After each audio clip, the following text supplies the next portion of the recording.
Thanks for checking out this channel. This is a kind of an overview and testing of this unit. This is a Southern States Fieldmaster 30DC.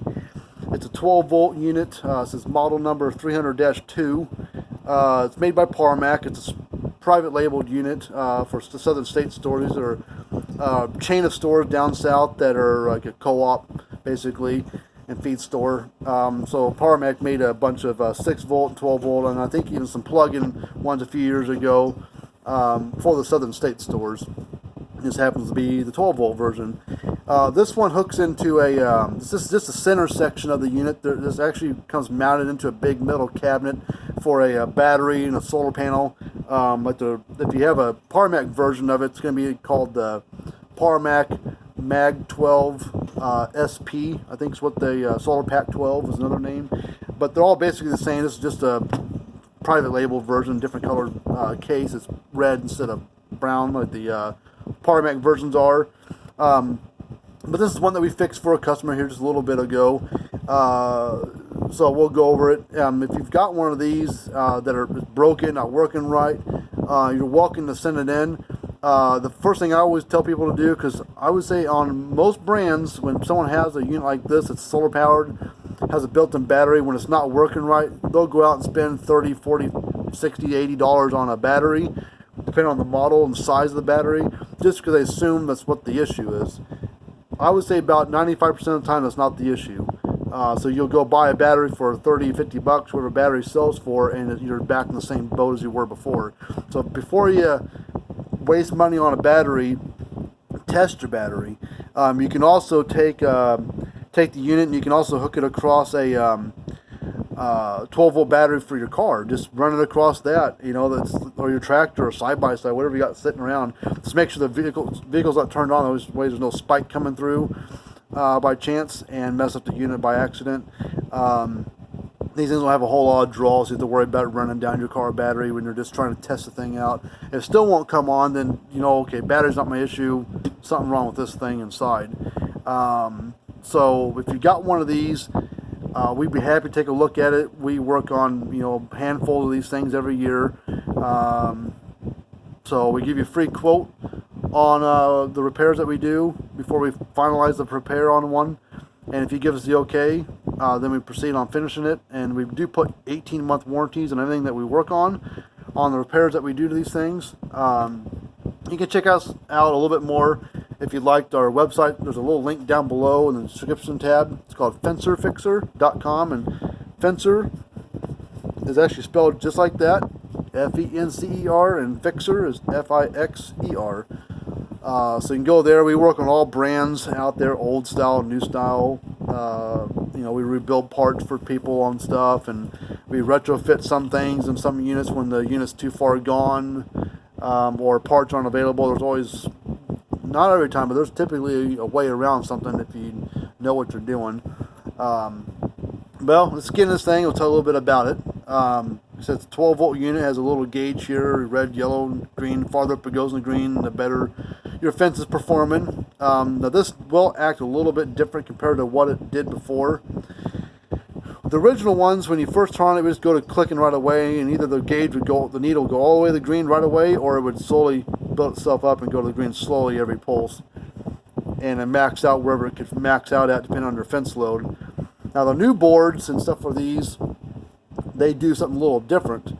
They go back and forth between green to red on the needle like 3 times. The first time it goes to green and back to red is like your initialization. Then the second time it goes to green, or to the right anyways, it will tell you how charged up your battery. So if it goes all the way in the green, way to the far side, your battery's good. If it's in the mid, lower green, it's, needs a little charge, it's not too bad. Starts getting yellow or red on the second time that needle goes across, then you need to either need a new battery or turn the unit off for a few days and get that battery, let the battery charge back up with the solar panel. But then the second time it goes across there for a battery check, it's going to hold it there for about 3 seconds. And then it's going to go back to the red, and then for a couple seconds, and then start clicking, and the green light, the needle should go all the way to the green. So we'll show you that real quick. So it does this every time you first turn it on, whether you buy a brand new one has the newer style board in it, or you get one fixed that gets the newer board installed. They do that on both the 6 volt and 12 volt versions nowadays.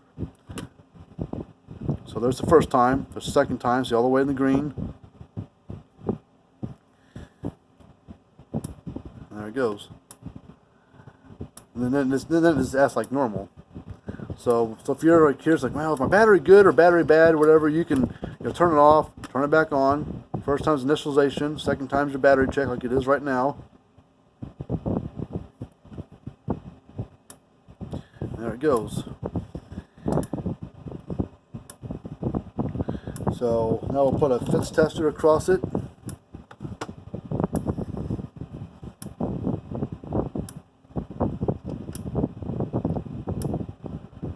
Getting 6,000 volts, a little over 6,500 volts out of it. So it's putting out a pretty good shock for a little thing. It's a pretty good little unit. It's not quite long enough. As I try to put a wire across it to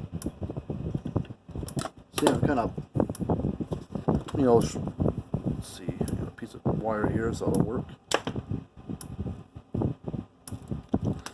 Just to show you how the little spark it throws. It's not a hard-hitting unit, but it's for what it's designed to do, it does a good job. So I'm gonna touch the green, or the ground, I mean, and get close to the hot side.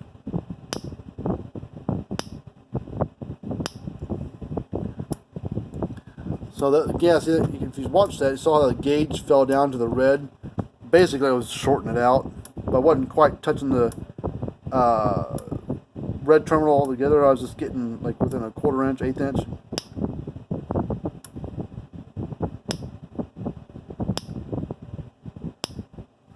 So those are pretty good little spark for a little thing.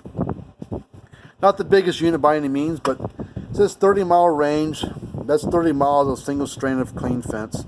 So if you start adding multi-wire in there, you start dividing it down and stuff, and you start getting much of grass on it. This thing's gonna have a little hard time to fighting through it. But that's how you can tell on this gauge.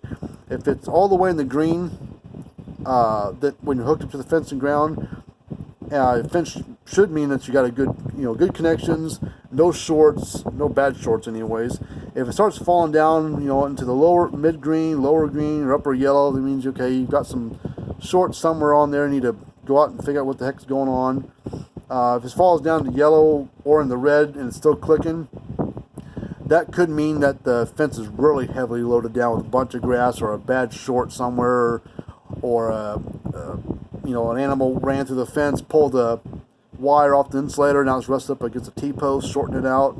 But if you're not sure if the issue is in the unit or the fence, before you start running the fence, chasing things down and everything, just unhook your battery, turn it off, unhook your battery, unhook the fence and ground from the unit, and then turn it back on. If it goes back and forth and it shows all the way in the green after it starts clicking, the unit itself is fine. That means you've just got a bad short out there that's dogging it down.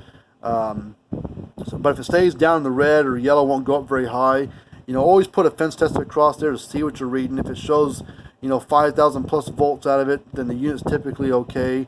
If it's even if the gauge shows red or yellow, but you're getting good reading out of it, that maybe the gauge has gone bad for some dumb reason. If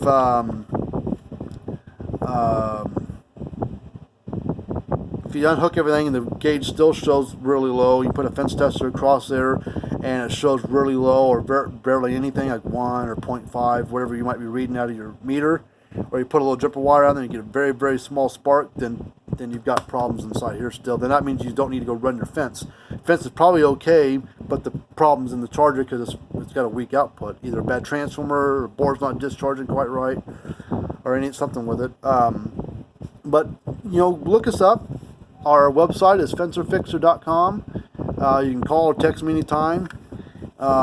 Email me. You can go to our website. We got an email address on there. Be happy to help you out. If you got any questions, let us know. Be happy to work on something for you until we do another video of how one works, or one that we fixed. We will see you guys later.